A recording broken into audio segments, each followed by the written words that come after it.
Gabriel. Quem é Gabriel? Ó, nascido em Luanda, Angola, nessa data, 17/9/90. Um rapaz novo, né? 26, 27 anos, tá certo? Filho e neto de feiticeiros. Ok? Preste atenção na origem dele. Escolhido para ser servo especial de Lúcifer. Lúcifer. De que forma?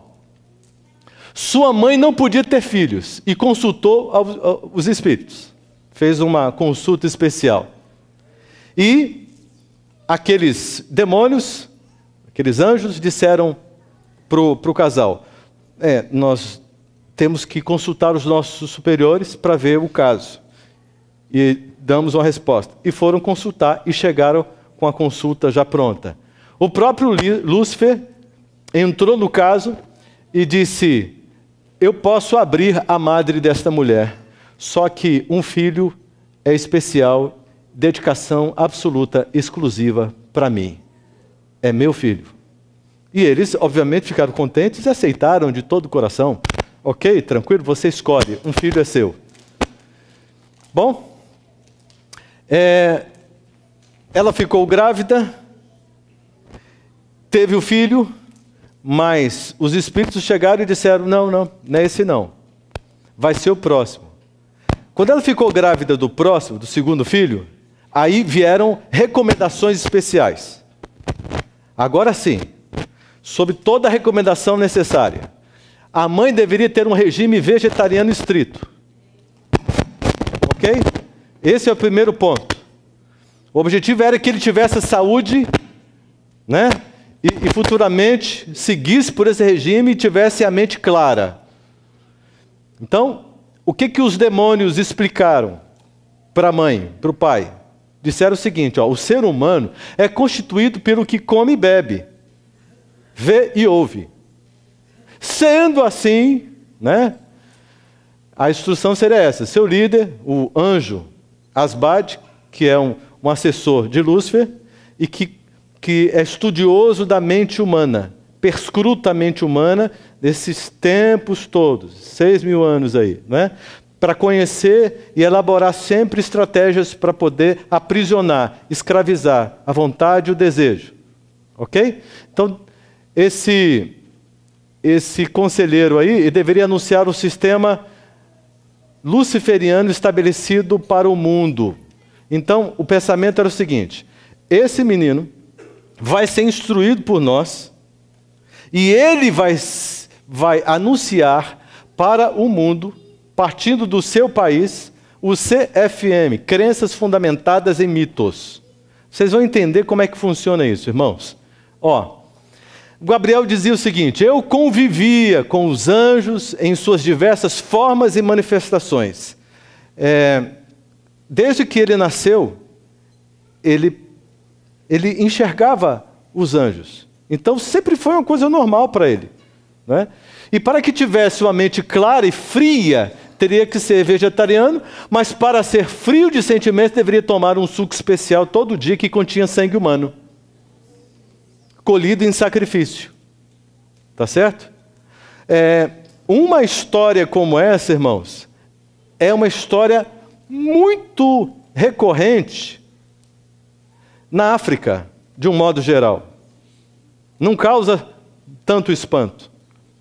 Só que o caso do Gabriel, ele é ainda mais especial, porque ele foi escolhido por Lúcifer, destinado para um ministério muito, muito separado, muito especial.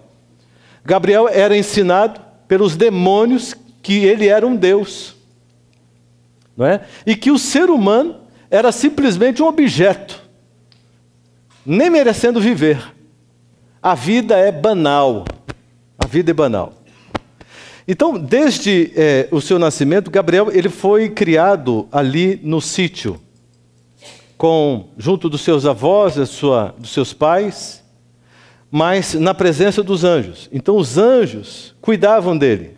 Quando todos saíam da casa, ninguém se preocupava, porque os anjos estavam com ele, né, cuidando do menino, porque o menino era muito especial para o seu líder maior. Ele foi criado assim, no sítio. Mas aos 6 anos de idade, ele sai do sítio e vai para a aldeia. Pela primeira vez agora, ele tem contato com movimento, com pessoas, com uma civilização ali, ainda que um lugar muito pequeno, uma região muito restrita. Mas ele se surpreende porque agora ele estava vendo aquilo que os anjos já haviam dito para ele, sobre a intensidade do mundo espiritual. Então ele enxergava, especialmente à noite, todo o movimento, todo o tráfego espiritual, da correria dos demônios e tal, dos feiticeiros. E ele deveria ser para os feiticeiros, né, ele foi apresentado pelos espíritos como alguém superior a eles. Então, no período noturno, ele poderia contemplar o mundo espiritual, ver feiticeiros em atividades. Ele era um reptiliano. Isso significa, eu nem conhecia essa palavra, isso significa um canal dos espíritos. Então, ele recebia os espíritos falavam por meio dele e dava instruções, então, para os feiticeiros. Então, existe uma certa hierarquia, ok? Então, ele deveria receber um preparo avançado. Ele seria preparado para ser um escritor habilidoso, de muito sucesso. Conhece no Brasil Paulo Coelho? Quem é que não conhece Paulo Coelho no Brasil? Quem? É famoso mesmo, né? Um dos autores mais lidos, não é? Até nós, adventistas, sabemos da existência dele. Então, ele deveria ser um escritor famoso no país dele, mas com um objetivo muito interessante. Ele apresentaria as doutrinas, apresentaria todo o esquema, todo o plano satânico para fazer a cabeça das pessoas, iludir as pessoas. Ele deveria, para isso, ter a mente aberta, inteligência, conhecimento cabal da mente humana, e para que isso fosse possível, ele deveria ser vegetariano estrito, ou seja, absolutamente nada de animal, nada, porque senão prejudicaria, com exceção apenas do sangue humano que ele deveria tomar, misturado num suco, todos os dias da sua existência. Era uma questão de pacto. Segundo ele, para ter a mente fria, uma mente sem remorso, uma mente, sabe, que não tiver, sem nenhuma sensibilidade, principalmente ao sacrificar uma criancinha, um bebê, e ele sacrificou cerca de 47 pessoas. Então, e para ele, nenhum sentimento, um ritual comum, tranquilo, sangue colhido, para servir, né, para compartilhar entre os adoradores, e assim que funcionava. Ele foi treinado pelo anjo Asbad, que é um líder, e seus auxiliares, que têm a função de trabalhar com a mente humana. Então eles estudavam livros. Esses anjos eram os professores. Por gentileza. Os anjos eram os professores. E todos os dias, ele tinha aulas. Aulas e mais aulas.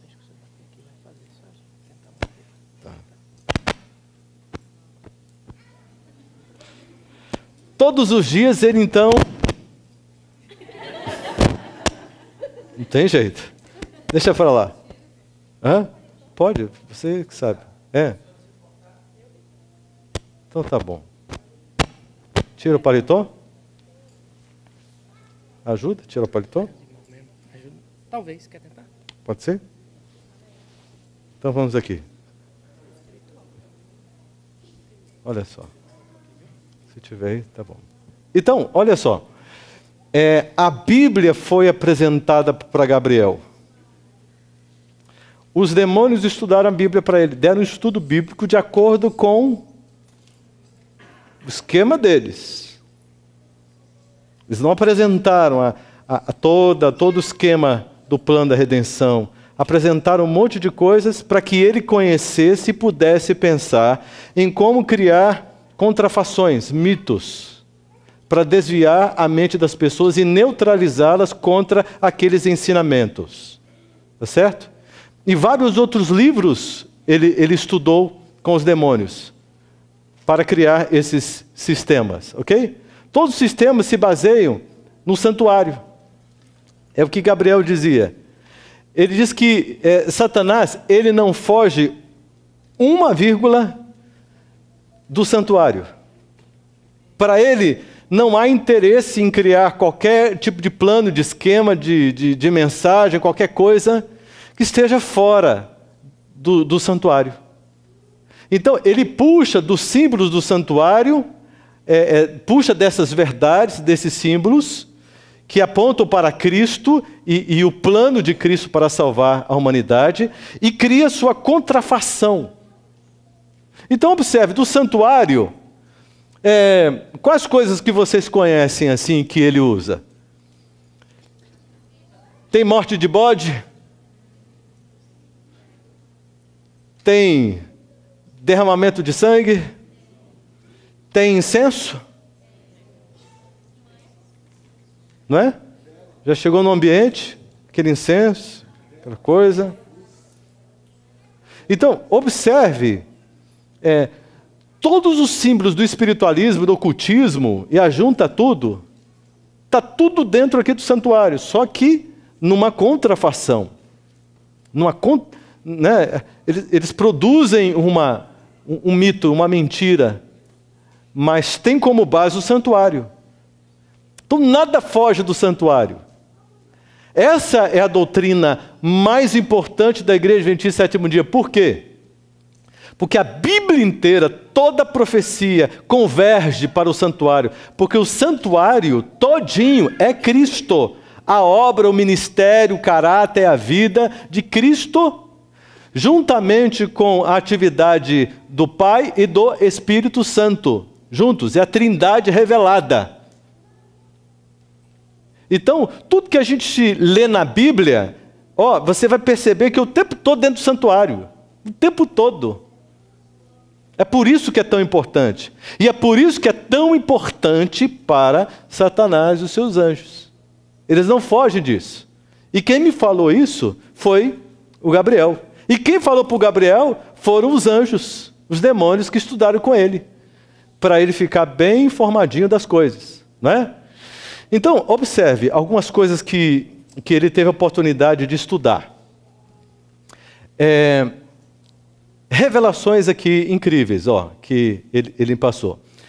Ele usa métodos para escravizar o ser humano. Métodos. Ele falou de métodos. Eu vou apresentar uma série de coisas incríveis para vocês, irmãos. Vocês vão ficar bem esclarecidos quanto a tudo isso. Métodos. Primeiro método. Apetite pervertido, é um embotamento da mente. Esse plano, esse método é aplicado com muita intensidade e tem todo um desenvolvimento para chegar até aí. Então, nesse método, eles têm que prever tudo. Né? Uma pessoa que não está ligada à fé, que não está ligada, né, ao cristianismo, etc., ele tem já um plano aí. Para um adventista do sétimo dia, ele já tem outro plano, para poder perverter o apetite e embotar a mente.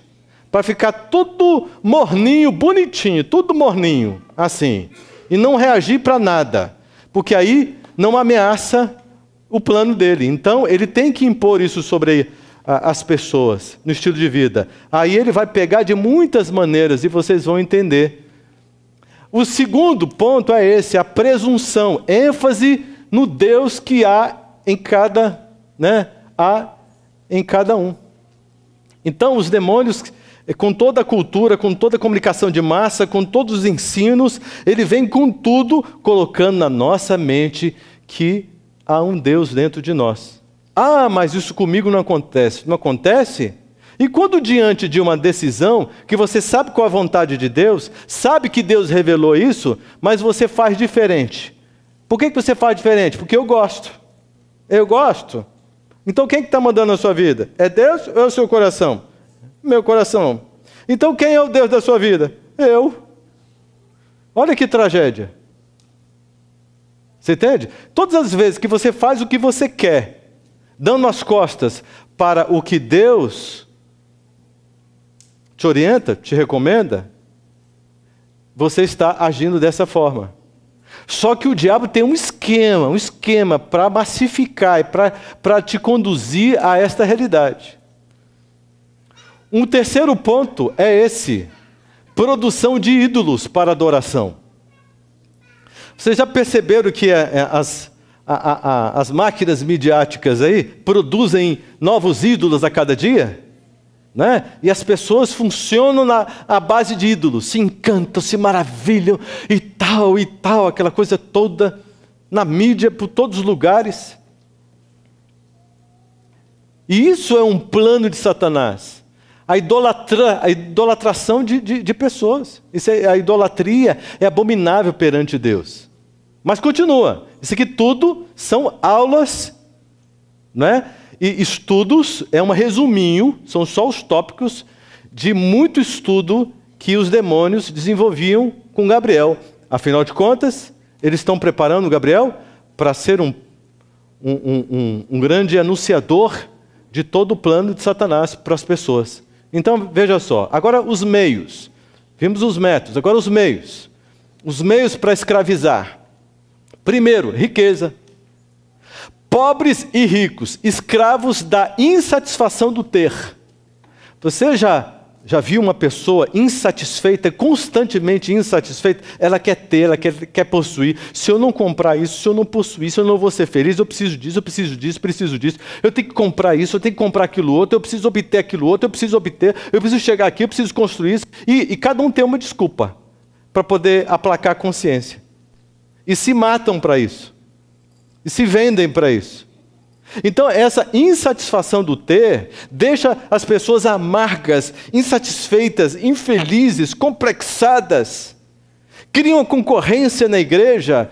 Ah, porque o Fábio tem uma condição social maior do que a minha, ele ganha mais dinheiro. Por que eu não ganho?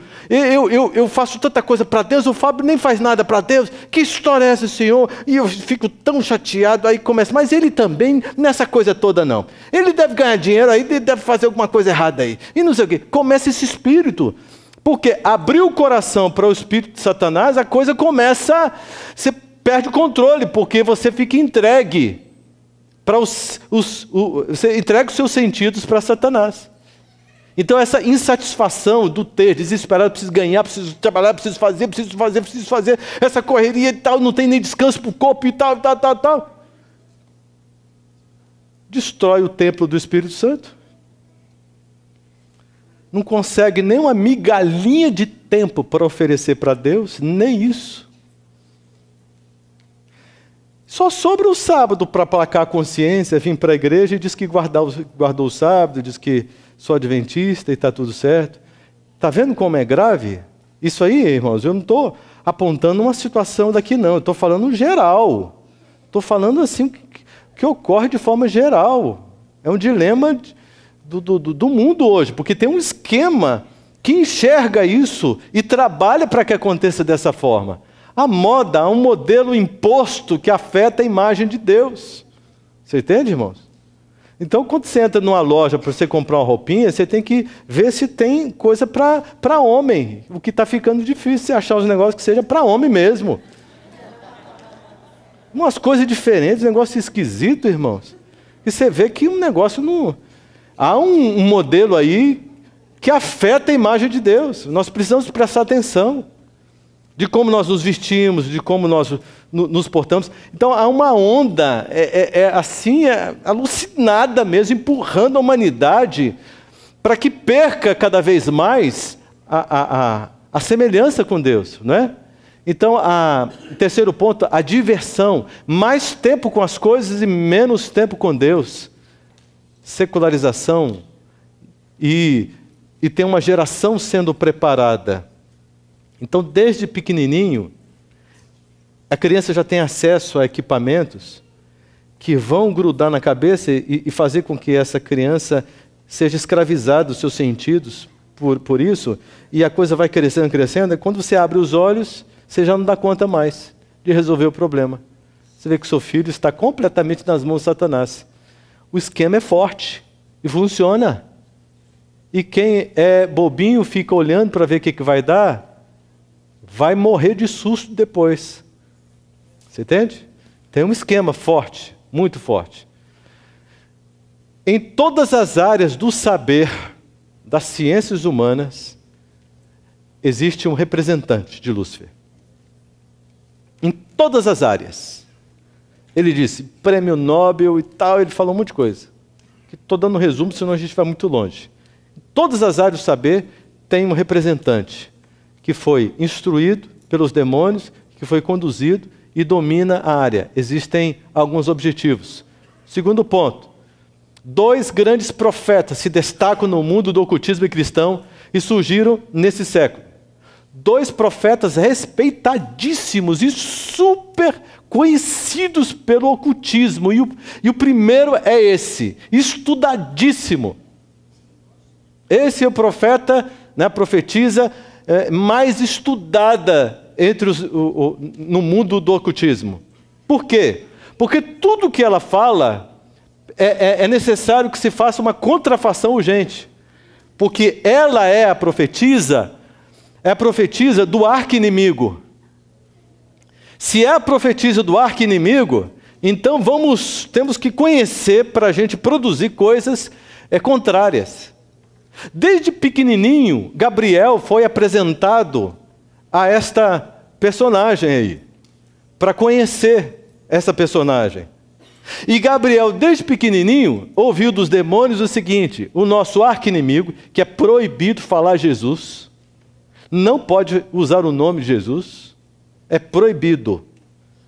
Mas ele foi informado, porque ele precisava saber, porque ele tinha que ser um escritor esclarecido, conhecedor, que este arqui-inimigo tem essa profetisa, e esse arqui-inimigo tem uma igreja, que é dele, Igreja Adventista Sétimo Dia. Desde pequenininho. Ele nunca viu uma igreja adventista na vida dele. Mas os demônios apresentaram para ele Igreja Adventista Sétimo Dia, como sendo a igreja deste arqui-inimigo. Então, odeia esta igreja. Aliás, Gabriel foi ensinado a odiar o seu próprio nome, pelo significado do seu nome. Então, ele nunca foi chamado de Gabriel. Ele foi chamado de Gabloi, que significa anjo mau, ou anjo caído. Uma identificação direta com o ser que o assistia e o visitava pelo menos uma vez por mês para ter uma conversa com ele sobre as estratégias. Um dia, Gabriel, ele foi levado para a China. E lá na China, uma reunião mundial de todos os satanistas, elaborando as estratégias para que o plano seja imposto de forma ainda mais arrojada em todo o mundo. Todos os satanistas, né, cineastas famosíssimos, sabe, pessoal da área da mídia em geral, e vários intelectuais e pessoas proeminentes, e Gabrielzinho ali, para poder conhecer tudo e saber quais eram os intentos, e recebendo a sua formação para poder agir. E Gabriel disse uma coisa assim, que uma das coisas que os demônios sempre primaram em causar guerras, e Angola sempre sofreu muito com estas guerras, e as guerras civis. Então, ele disse, Satanás despertava sempre partidos políticos sob a direção dele, mas para um ele dava tese e a outro dava antitese. Então vinha a luta, vinha a guerra, o ódio, né, a intolerância, e aí toda a sociedade sofria derramamento de sangue. Gabriel disse que numa certa feita ele estava num carro sendo conduzido por uma pessoa, e ele foi para uma região da Angola que estava em guerra, e quando ele desceu e ele olhou, ele viu um monte de demônios,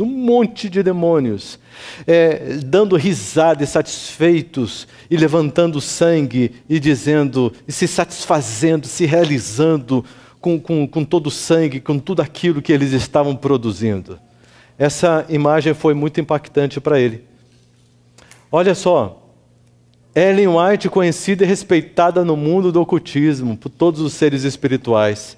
Agora, um segundo personagem, agora esse personagem do lado deles, né? Eu quero mostrar para vocês, porque ele é muito importante para eles. O nome, né? Aleister Crowley. 12 de outubro de 1875, ó, nessa mesma... Ocultista britânico, conhecido hoje em dia por seus escritos sobre magia, especialmente o Livro da Lei. Olha, ele trabalhou firmemente na contrafação. Vocês se lembram que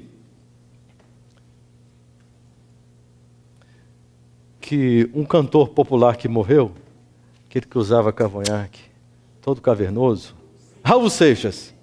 Raul Seixas usou várias letras deles.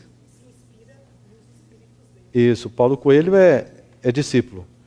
Então, Raul Seixas cantou muitas músicas com as letras aqui deste satanista.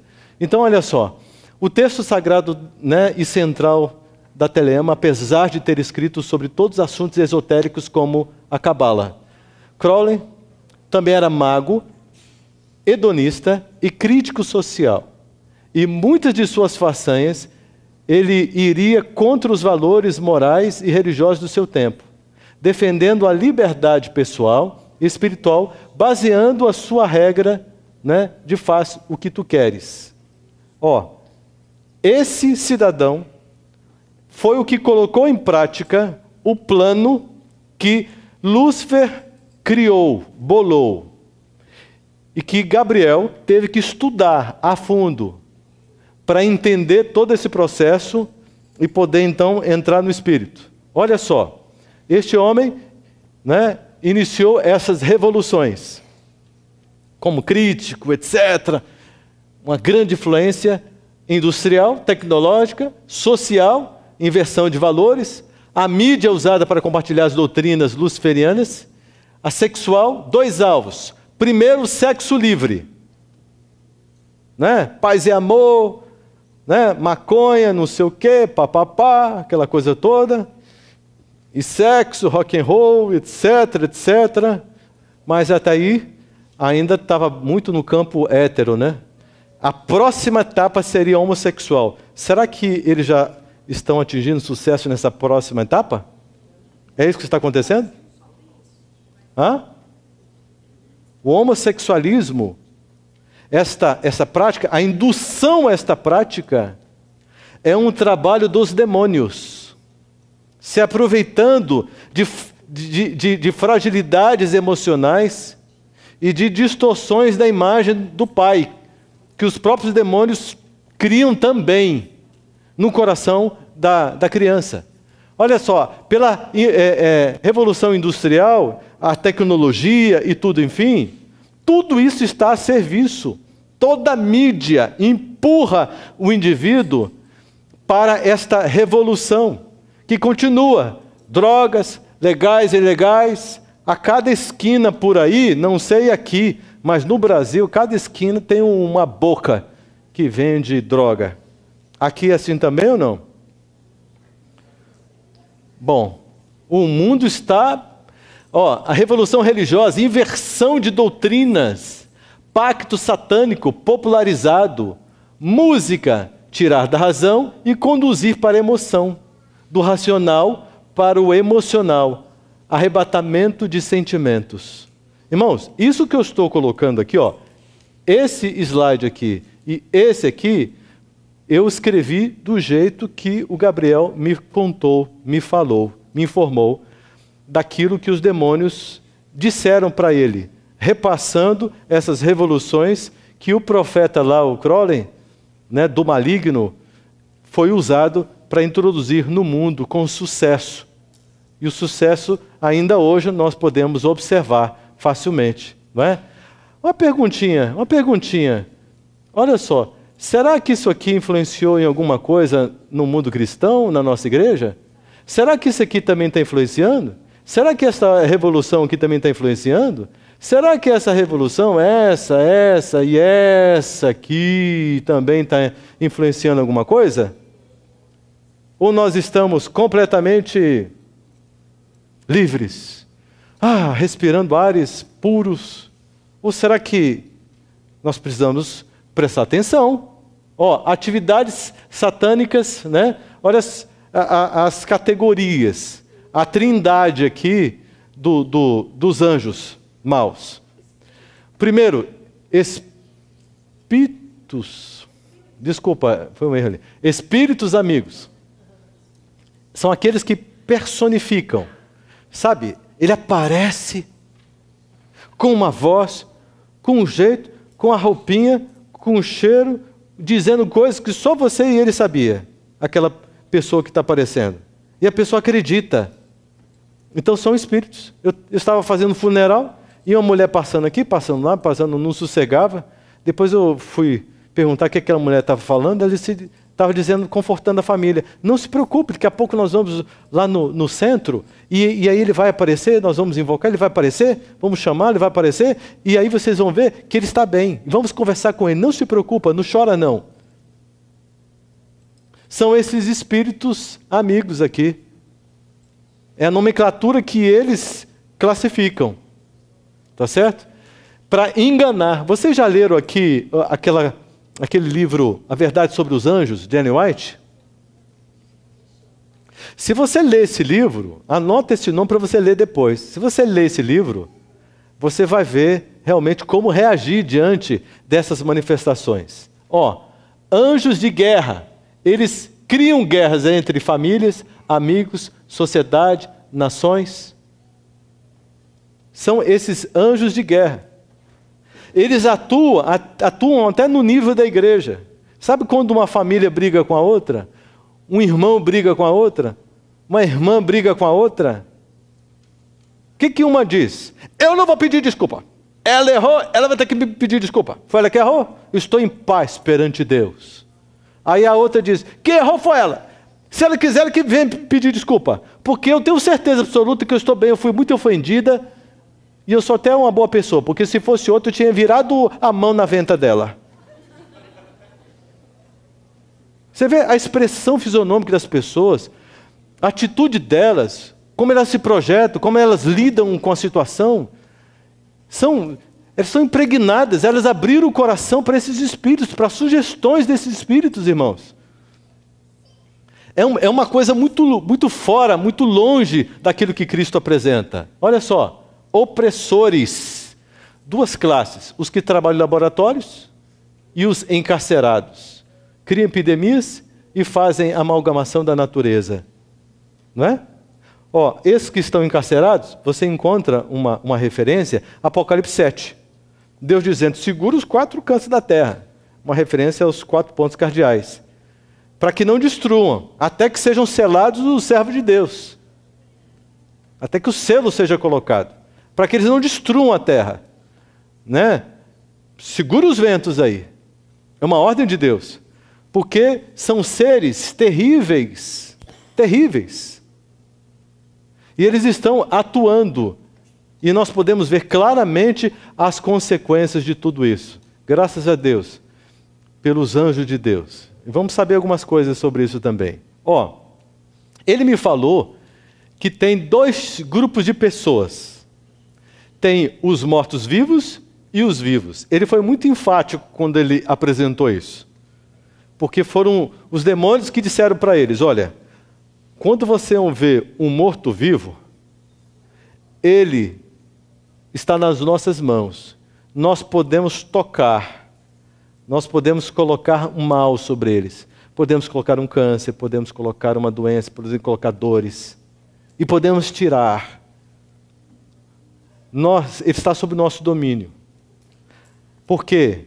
Porque este morto-vivo, ele só está vivo, respirando, mas ele está condenado. Sob a condenação ele está morto. Está morto. Morreu é festa para os demônios. Está condenado, está morto. Está para a segundona. Vai ressuscitar só para receber o fogo, saber por que está recebendo fogo. Agora os vivos, esse nós não podemos chegar perto. Nós não podemos tocar, a menos que exista alguma autorização especial negociada em instâncias superiores. Como foi, por exemplo, o caso de Jó, não foi? Não houve uma autorização? O diabo não podia colocar a mão em Jó. Mas Deus autorizou com um objetivo. Primeiro objetivo de salvar Jó. Segundo objetivo de evitar, quem sabe, que algum coração de seres não caídos pudesse, ser influenciado ou encantado pela argumentação de Satanás. Porque ali eles viram a luta do grande conflito, desvendado diante deles. Não é? E o terceiro motivo é para poder nos transformar e nos ajudar hoje. Porque olha só o benefício do livro de Jó. Certo? Inclusive foi o livro de Jó que converteu, eu tenho essa impressão no meu coração, que converteu e ensinou para ele, deu toda a estrutura teológica necessária para Moisés, lá em Midian. Tanto é que Moisés acabou escrevendo, porque ele disse, a humanidade não pode ficar sem isso. E o Espírito Santo inspirou a escrever. Foi o primeiro livro da Bíblia. Jó. Não é? Então, os vivos são os cobertos pela graça. Eles estão vivos e estão vivos mesmo. Estão vivos e vivos eternamente. Eles não morrem, eles estão vivos. Morte no sentido de morreu, está condenado à morte eterna. Mas se morrer, apenas dorme, porque ele vai ressuscitar e vai viver. Então, eles estão vivos. Olha só que conceito. Eu nunca parei para pensar dessa forma. Mas os demônios ensinaram Gabriel dessa forma. Incrível, né? Ele se mantém em Cristo. Não é? Olha só, 2 grupos de pessoas. Quando um ser rejeita Deus, os demônios o reclamam imediatamente. Entretanto, a intercessão cria resistência. Você tem um filho que se rebela contra Deus. Eu não acredito mais em Deus. Eu sou ateu. Eu sou não sei o quê. Papapá, aquela coisa toda. A sua intercessão cria uma resistência e um controle pela misericórdia de Deus, atendendo a sua oração, mediante a atuação direta do Espírito Santo naquele coração, porque você está pedindo. A oração intercessora é fortíssima. Fortíssima. Ô, Osés, daqui a pouco você entra. Tá bom. Olha o que Gabriel disse. Me sentia poderoso, mas muito infeliz. Tinha um coração frio, mas mais cruel do que um pedófilo. Era muito calmo e ninguém podia desconfiar de mim. Ninguém poderia desconfiar de mim. Incrível isso, irmão. Mas Gabriel começou a pensar. Quem eu sou e para onde eu vou? Ele se sentia escravo, ele não podia escolher, não podia pensar, não podia decidir, não podia fazer nada do que ele quisesse. Ele estava plenamente a serviço de Satanás e seus anjos. Ele não tinha personalidade, ele não tinha escolha, ele não tinha nada. Ele só fazia o que o diabo queria. Ele se sentia escravo. Ele diz, eu vi pessoas em todo o mundo, reis e autoridades, que pertenciam a Satanás. Uma pessoa sozinha não sai viva do pacto. Ele não tinha essa compreensão, somente pelo poder de Deus. Ele disse isso depois, né? Mas ele dizia, eu nunca vi uma pessoa quebrando o pacto que fez com Satanás, saindo viva. Então ele não conhecia outra possibilidade. Depois que ele ficou sabendo sobre esta possibilidade de sair do pacto. Era proibido anunciar o nome e fazer perguntas sobre a verdade. Ele dizia o seguinte, todas as vezes que eu queria fazer alguma pergunta e estava no sentido da verdade, os anjos se irritavam, ficavam nervosos e mandavam ele calar-se. E ele tinha que se calar, porque senão ele sofreria. Quem é o príncipe ou soberano do outro lado? Ele ficava pensando. Quem é? Porque eles temem tanto? Um anjo desse outro líder afugentava mais de 30 dos nossos. E ele ficava pensando, este inimigo nosso, ele é muito mais poderoso. Porque um anjo dele, quando se apresenta todos os que estão comigo se afugentam. Em algumas oportunidades que ele chegou perto de alguém acompanhado por um anjo de Deus, quando ele passava, ele tinha que passar longe, porque se ele se aproximasse, nenhum anjo que acompanhava ele, os que o acompanhavam desde o nascimento, ficavam perto. Por que isso? E ele perguntava e eles ficavam nervosos, muito irritados. Em uma missão para destruir uma casa de missionários, para destruir um casal de missionários, obrigado. Gabriel vê a casa iluminada e um ser brilhante em cima. Ele foi chamado para fazer um trabalho contra uma família, uma casa ali de uma família missionária. Quando ele se aproximou com a sua turma, com os seus anjos, ele ficou impactado, porque ele viu uma luz tão forte, que ele nunca tinha visto. Aquilo não era luz elétrica, era muito forte.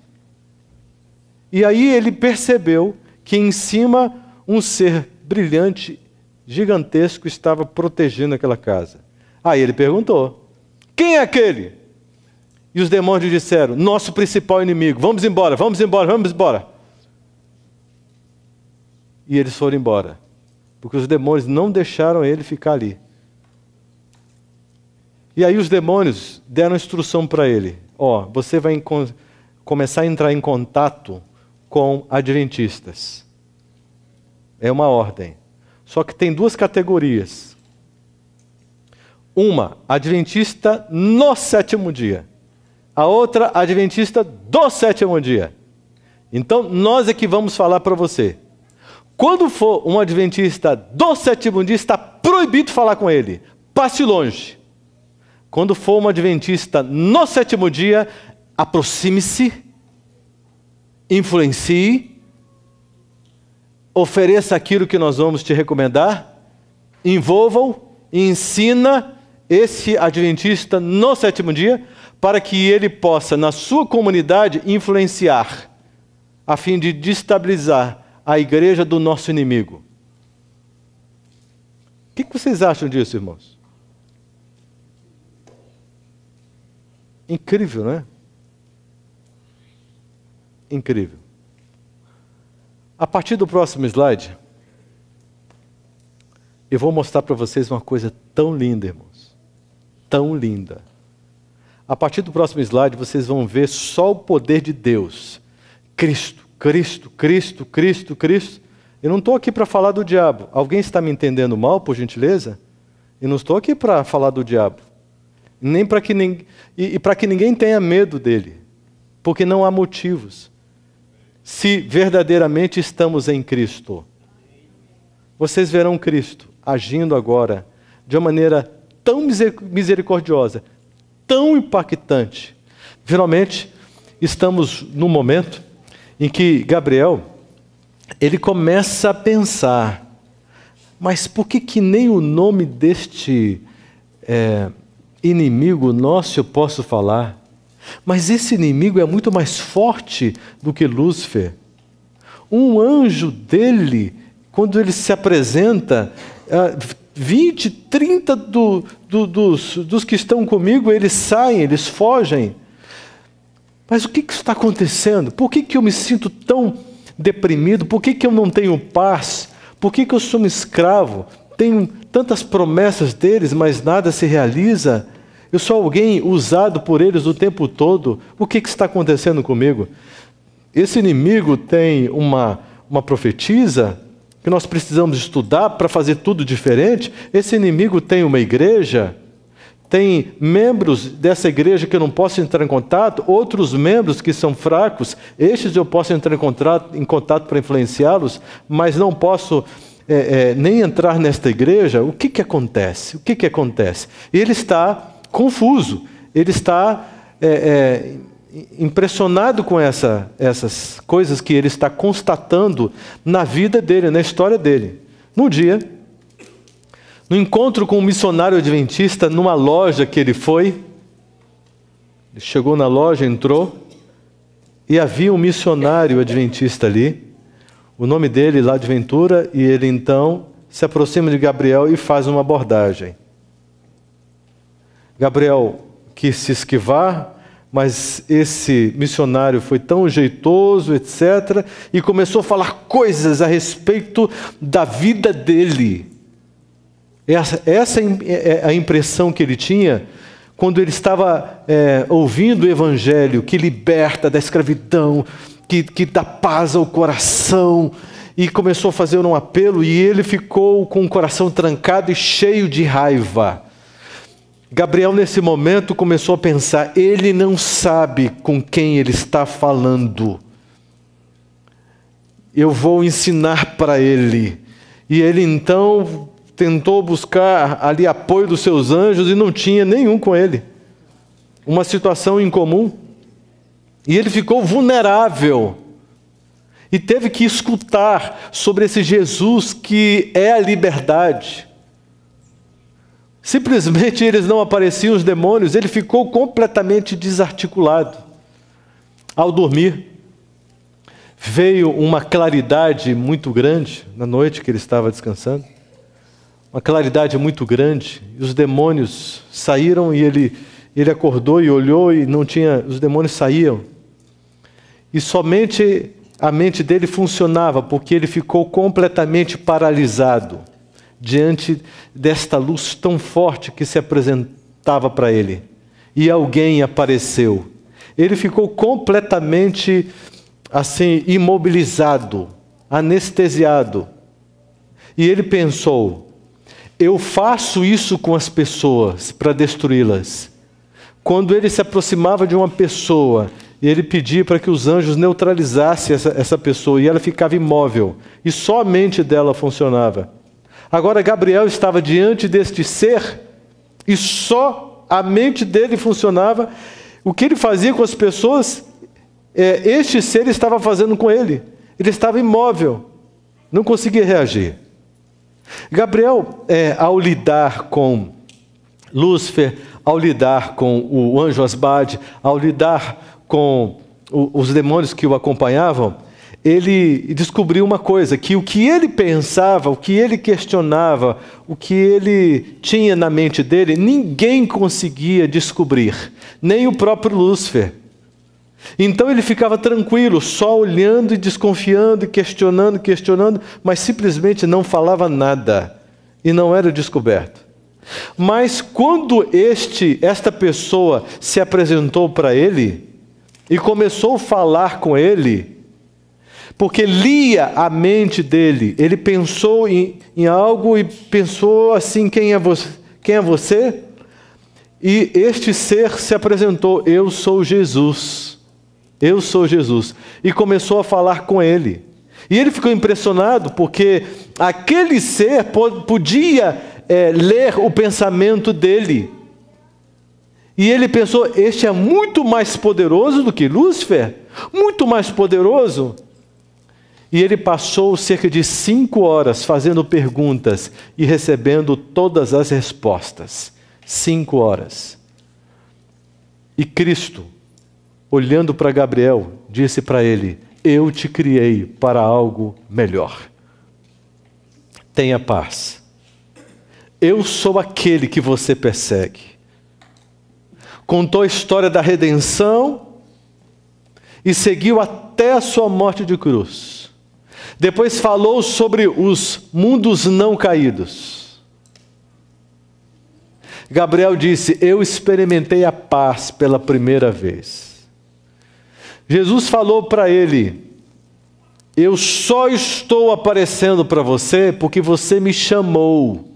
Porque todas as vezes que você pediu paz, pediu liberdade, eu sou a paz, eu sou o seu libertador, você estava me chamando, é por isso que eu estou aqui.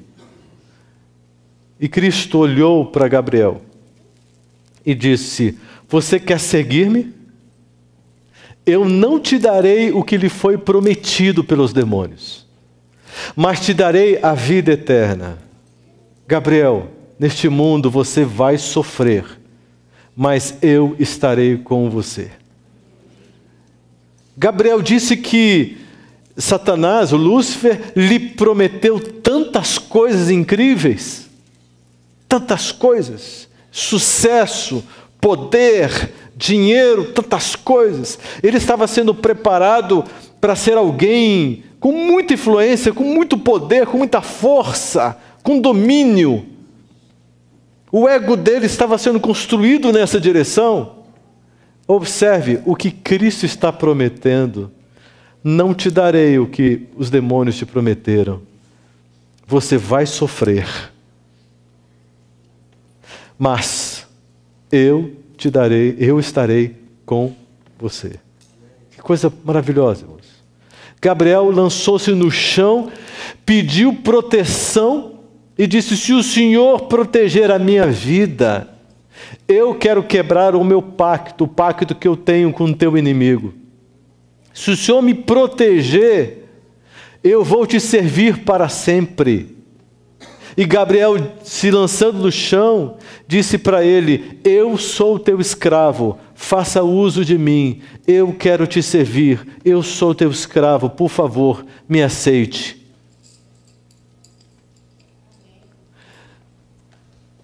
Ele disse: quero fazer parte de sua igreja, meu Senhor. Que coisa impressionante.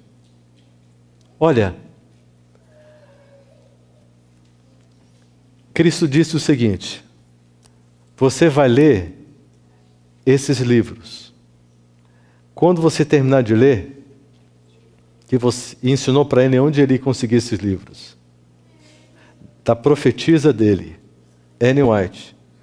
Assim que ele terminasse de ler esses livros, ele deveria procurar uma igreja adventista e pedir para ser batizado. Patriarcas e profetas, profetas e reis, desejar todas as nações, parábolas de Jesus, Atos dos Apóstolos, o grande conflito, e tudo isso com a Bíblia ao mesmo tempo. E ele entrou nesse estudo, conseguiu esses livros e entrou nesse estudo. Acontece que no dia seguinte, Asbade apresentou-se para Gabriel e disse: você nos traiu, você nos enganou, você está dando as costas para nós. Por que você fez isso? Volte, volte. E ele disse: não tenho parte com vocês mais. Sou de Jesus. Tenho pacto com Jesus agora. Está quebrado o pacto com vocês. Sou de Jesus. Ele me protege e me ajuda. E saia daqui no nome de Jesus. Asbade imediatamente saiu. Irmãos, vocês estão observando a força de Deus? O poder de Deus? Quando Cristo obteve a sua vitória na cruz do Calvário, acabou o domínio de Satanás desse mundo. Ele só domina onde ele é convidado ou ele é permitido, autorizado. Quando ele não é autorizado, ele não tem capacidade, não tem força, não tem poder, não tem condições para entrar e para dominar. Não tem. Não tem. Então, nós não temos motivo para temer o maligno, a menos que estejamos afastados de Deus. Porque sem Deus, nós somos vulneráveis e somos muito mais fracos do que principados e potestades do maligno. Está compreendendo, irmãos? No outro dia, apareceu Lúcifer. Lúcifer apareceu para ele e disse: meu amigo, por que você está fazendo isso comigo? Eu tenho tantos planos para você. Tenho te dado poder, autoridade, te fiz promessas, estou cumprindo as minhas promessas. Você tem uma chance, volte, volte. Naquele momento, Gabriel pensou, Lúcifer não é amigo de ninguém, nem dos seus líderes mais chegados que o servem. Ele tem qualquer tipo de amizade. Ele é mau e essencialmente cruel. Ele não tem amizade com ninguém, relacionamento com ninguém. Ele só manda desesperadamente para que todos sigam o seu comando. E mesmo assim, o reino dele não é tão unido quanto parece ser. E agora ele está aqui me chamando de amigo e me fazendo uma proposta aparentemente carinhosa. Gabriel pensou: não existe nada mais que venha dele que me convença, porque eu o conheço. Ele não me engana, ele não me ilude mais. Eu sei quem ele é, porque eu experimentei a minha vida toda o seu caráter. E naquele momento ele disse: eu pertenço a Cristo Jesus. E o pacto que eu tive com você está quebrado pelo poder de Cristo Jesus na cruz do Calvário. Eu pertenço a Jesus. Suma, saia da minha vida e não volte nunca mais, no nome de Jesus.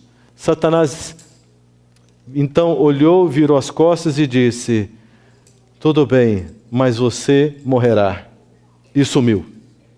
O próprio Lúcifer não pode suportar a presença de alguém que se entrega para Jesus Cristo e o serve. Nem Lúcifer, o mais poderoso dos demônios, consegue suportar e resistir e minar o poder de Cristo Jesus. Cristo Jesus é poderoso. Cristo Jesus ele é o vencedor nessa batalha. Ele é o grande Miguel que se levanta para socorrer os seus filhos. Na mesma proporção que Gabriel teve de oportunidade com Satanás, na sua ignorância, o Senhor Jesus o trabalhou para lhe dar o mesmo crédito do que o débito que o diabo gerou na vida dele. Olha só, novamente a relação. Manifestações sobrenaturais, um crédito sobrenatural. Salvação, vida eterna.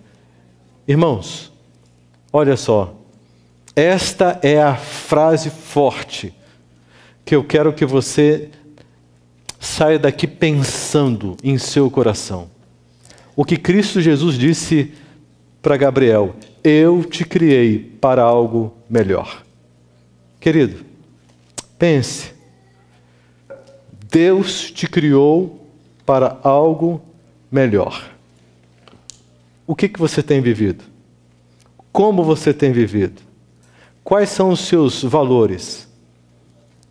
Quais são as suas prioridades? Você está construindo o quê? Está em busca de quê? Quais são os seus objetivos?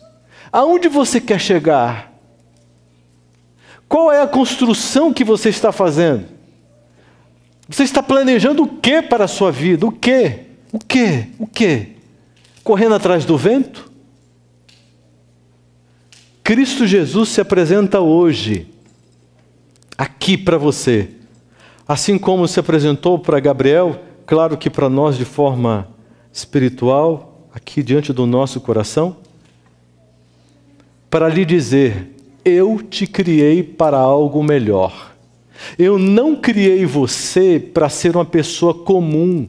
Esqueça, vidinha comum, como qualquer pessoa que nasce e morre nesse mundo. Eu não te criei para uma vida comum, para ser uma pessoa comum, como qualquer outra. Eu te criei para algo melhor. Pense nisso. Eu te criei e te elegi para você ser o meu servo.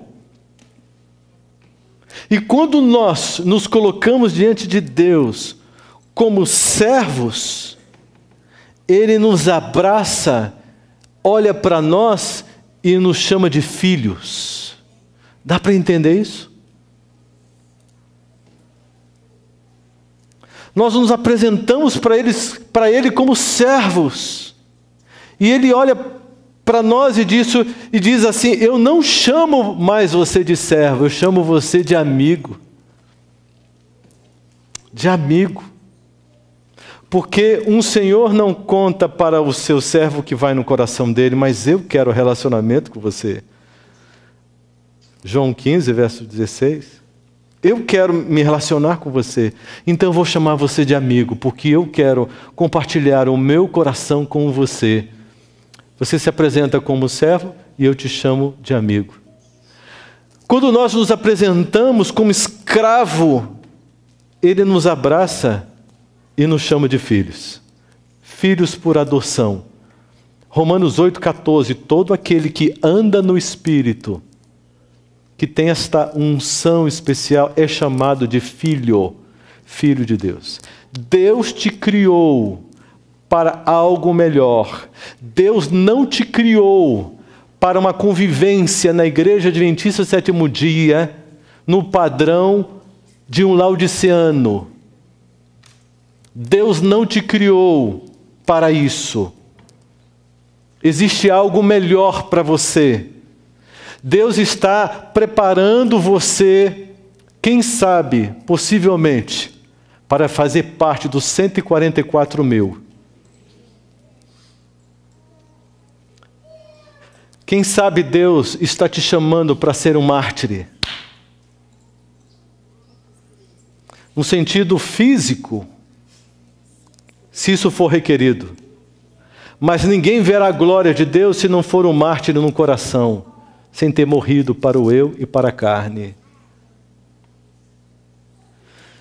Eu te criei para algo melhor. Eu te criei para ser luz. Eu te criei para ser sal para a terra, para as pessoas, a humanidade. Eu te criei para um ministério, para uma missão. Você tem um chamado. Um chamado. Você sabe qual é o seu chamado? Você sabe qual é o ministério que o Espírito Santo está aguardando que você aceite? Já teve esse interesse? Já abriu o seu coração para esta perspectiva? Ou você acha que é uma pessoa que foi destinada para ter uma vida comum, como qualquer outra nesse mundo? Ou como um membro qualquer, de uma igreja cristã qualquer? Não. Você foi criado para algo melhor, para algo superior. Deus está sonhando em seu coração ter toda a autorização necessária para transformar você na luz que Ele sempre sonhou, que Ele sempre desejou. Nós temos um Deus forte, poderoso, magnífico, vitorioso, que não se conforma com o que você acha que deve ser.